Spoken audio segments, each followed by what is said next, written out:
नमस्कार दोस्तों, गौशाला का प्रबंधन हो तो ऐसा। यदि आपको बेहतरीन गौशाला देखनी हो तो आप हरियाणा के झज्जर जिले के खोड़ा गांव में आइए। आपको पता चलेगा कि गौशाला का प्रबंधन कैसा होना चाहिए। हम बहुत सी गौशालाओं को विजिट करते हैं, लेकिन व्यवस्था वैसी नहीं होती जैसी होनी चाहिए। इसीलिए आज आपको ये वीडियो दिखा रहे हैं ताकि इसे देखने के बाद आपको लगे कि गौशाला का प्रबंधन ऐसे ही होना चाहिए। और इस गौशाला का प्रबंधन करते हैं गुरुमुखदास जी अपने सहयोगियों के साथ में। मैं आपको पहले एक बार गौशाला दिखा देता हूं और उसके बाद बात करेंगे गुरुमुखदास जी से कि कैसे उन्होंने इतनी बेहतरीन व्यवस्था की है। तो चलिए शुरू करते हैं। टेक्निकल फार्मिंग चैनल को सब्सक्राइब करें और बेल आइकन भी दबाएं ताकि आगे आने वाले वीडियो की नोटिफिकेशन आपको मिलती रहे। त्रिवेणी धाम गौशाला में बेहतरीन साफ सफाई है, हर चीज व्यवस्थित तरीके से बनाई गई है। चारे की व्यवस्था हो, पीने के पानी की व्यवस्था हो या अनाज की व्यवस्था हो, सबका प्रबंधन बेहतरीन है। और खास बात यह है कि यहाँ पर गोवंश को प्रेम से रखा जाता है, श्रद्धा के भाव से रखा जाता है। गौशाला का संचालन निष्काम भाव से काम कर रहे गुरुमुखदास जी देख रहे हैं। इन्हीं के मार्गदर्शन में यहाँ कई लोग सेवा भाव से जुड़े हुए हैं। दोस्तों, आप हैं गुरुमुखदास जी। 4 साल पहले यहाँ केवल खेत था, उसके बाद शुरुआत की यहाँ गौशाला की व्यवस्था की और आज देखिए केवल मात्र 4 बरस में इन्होंने यहाँ इतनी सुंदर व्यवस्था खड़ी कर दी। कैसे खड़ी की है, चलिए गुरु जी से जानते हैं। नमस्कार गुरुमुख जी। नमस्कार। ये जो व्यवस्था मैं देख रहा हूँ अक्सर गौशालाओं में ऐसी नहीं होती है, इतनी साफ सफाई, इतनी सुंदर व्यवस्था, हर गोवंश जो खुश नजर आता है। कैसे की आपने व्यवस्था, क्या तरीका अपनाते हैं जी? वो क्या है जी, गुरु महाराज की दया से सेवा का भाव है, सेवा के भाव से लगे हुए हैं और जिसमें भाव हो उसमें परमात्मा निवास करते हैं, वो देते हैं प्रेरणा, हम करते रहते हैं। कितना गोवंश है अभी आपके पास? लगभग 250 गोवंश है। तो व्यवस्था कैसे बनाते हैं? आपकी व्यवस्था समझकर लोग चाहेंगे कि थोड़ा बदलाव करें, कैसे बनाते हैं व्यवस्था? देखो, व्यवस्था तो समय अपने आप सिखा देता, परिवर्तन तो संसार का नियम है। जब उनके साथ लगे रहेंगे, हम साथ में लगे रहते हैं, हमारे अंदर मतलब ऑटोमेटिकली भावना पैदा होती है, ये सफाई करें, ये काम करें, ये काम करें, तो और भी लगे रहते हैं। यहाँ पर जितने भी आपको दिखाई देंगे जो भी हैं, सब सेवक हैं, भाव से लगे हुए हैं। ऐसे नहीं है, दिखावा नहीं है, भाव से लगे हुए। भाव से लगेंगे तो अपने आप परमात्मा साथ देंगे। तो पहला है कि भाव होना चाहिए। हाँ, जरूरी है। दूसरा मतलब साफ सफाई का विशेष ध्यान रखते हैं। हाँ, विशेष मतलब साफ सफाई का तो गुरु महाराज का ये कहना, हमारे का कि गौ माता का बैठने का जो रेजिडेंस, जिसको ठाण कहते हैं, जो बैठने की व्यवस्था है वो ऐसी होनी चाहिए कि जहाँ बैठ के आदमी भोजन कर ले। मतलब जहाँ गोवंश रखते हैं वो व्यवस्था ऐसी हो कि आदमी भी बैठकर भोजन कर पाए। कर ले। तो पहली बात सफाई की है, फिर पानी की व्यवस्था की बात है।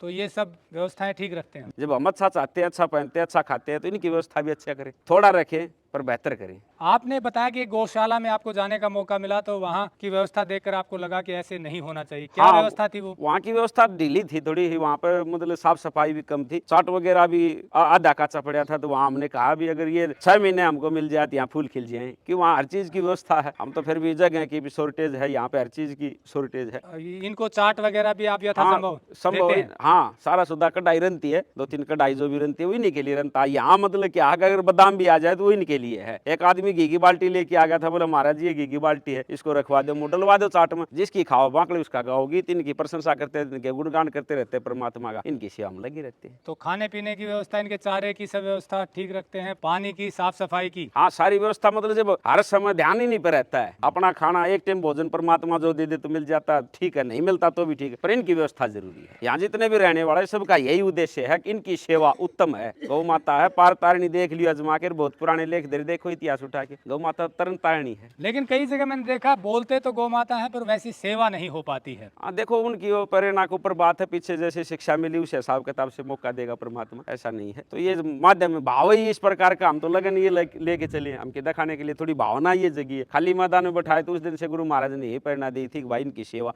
उत्तम कर्म है, जब कार्य यही है, लगन से होता है तो पूर्ण भी होगा। तो गुरु जी, कई गौशालाओं में जैसे जिनको जिम्मेदारी मिली है, क्या कमी रह जाती है कि वो व्यवस्था नहीं बना पाते? भाई उनके जो प्रबंधक है उनके अंदर त्रुटियां, उनके अंदर कमी है, वो गौर नहीं करते, वो समय नहीं दे पाते। वो समय जो गौशाला को, गौ माता को मिलना चाहिए वो समय नहीं देते। गुरु महाराज एक बात कहते हैं, ड्यूटी इज ब्यूटी, अपनी ड्यूटी को अगर बखूबी नहीं मांगे तो इससे सुंदर कुछ भी नहीं है। वो प्रबंधक बने हुए हैं अपने सिर्फ जब तक की ड्यूटी ली है इतना तक प्रबंधक नहीं करे। हम तो हाथ जोड़ के विनती करते हैं कि अगर सेवा का मौका परमात्मा ने दिया है, मनुष्य जन्म मुश्किल से मिला है, तो सेवा का मौका दिया तो उसको बखूबी नहीं भाव। क्यों इन गौ माताओं के साथ अगर हम धोखा करेंगे या इनके साथ दिखावा करेंगे तो गलत है। इससे बड़ा क्या है? 33 कोटि देवता नहीं बताते इनके अंदर विराजमान सनातन धर्म की रीढ़ की हड्डी है गौ माता। तो जो भी प्रबंधक बना मौका मिला है तो उनका बखूबी, अगर उसका टाइम नहीं तो किसी और को ड्यूटी दे वहाँ पे, और ड्यूटी निभाओ, पूरा पूर्णता से उस ड्यूटी को निभाओ, बखूबी निभाओ। त्रिवेणी गोधाम गौशाला हरियाणा के झज्जर जिले के झामरी खोरडा मार्ग पर स्थित है। अगर आप सच्ची गौ सेवा देखना चाहते हैं तो आपको ऐसी गौशालाओं में जरूर विजिट करना चाहिए,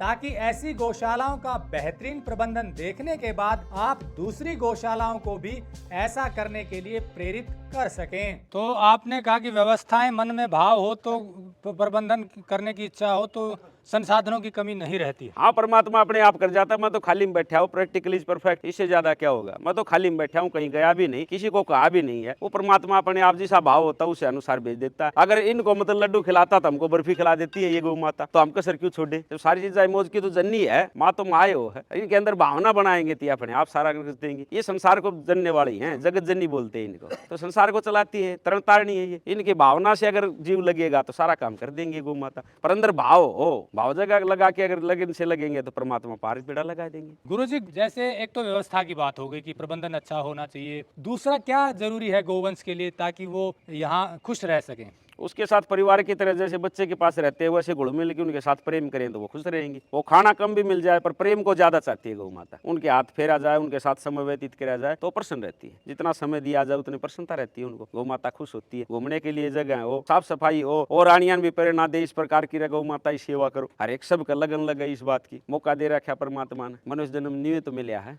कुछ करने के लिए। जब ये प्रेरणा दे दिया गौ माता सनातन धर्म की सबसे मन रीढ़ की हड्डी है, इनकी सेवा करें और इनमें मिले रहेंगे, इनके अंदर लगे रहेंगे तो अपने आप ऊर्जा पैदा होगी और लगन हो जाएगी। तो दोस्तों, गुरुमुखदास जी ने बहुत सुंदर बात कही है कि भाव सबसे जरूरी है। कोई भी व्यक्ति जो गौशाला की जिम्मेदारी जिसको मिली है उसमें सबसे जरूरी है कि उसका भाव हो, वहां पर ज्यादा से ज्यादा समय दे और देखभाल करे। भाव अच्छा होगा तो फिर बाकी लोगों में भी भाव जागृत होता है। इसी गौशाला में बहुत से लोग ऐसे हैं जो अपने भाव से सेवा करते हैं, कोई पैसा नहीं लेते हैं और यहीं रहते हैं, गुरुमुखदास जी के साथ कंधे से कंधा मिलाकर काम करते हैं। कुछ वर्कर की जरूरत होती है, उनकी व्यवस्था भी हो जाती है, पर काम करने की इच्छा हो तब ये बात होगी। नहीं तो जनरली होता है कि नाम के प्रधान बन जाते हैं, काम नहीं करते हैं, इसीलिए गौशालाओं की व्यवस्था अच्छी नहीं होती है। इसीलिए हम आपको ऐसे लोगों से मिलवाते हैं जो पूरी शिद्दत से मनोभाव के साथ काम करते हैं। उसका रिजल्ट है ये व्यवस्थाएं। इतनी अच्छी व्यवस्था है कि गांव के लोग या आसपास के लोग यहाँ आकर देखते हैं तो उनका भी मन होता है कुछ समय गौशाला में बिताया जाए। आप भी यहाँ आकर ये व्यवस्था देख सकते हैं। हरियाणा के झज्जर जिले के खोरडा गांव में त्रिवेणी धाम गौशाला के नाम से यहाँ पर स्थित है। जरूर आइए, विजिट कीजिए,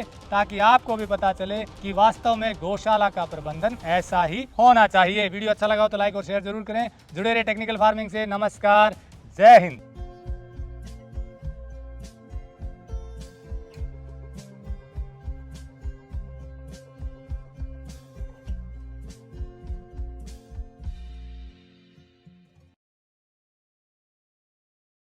अगर आपको यह वीडियो पसंद आया है तो ज्यादा से ज्यादा लाइक और शेयर जरूर करें। साथ ही चैनल को सब्सक्राइब करना ना भूलें।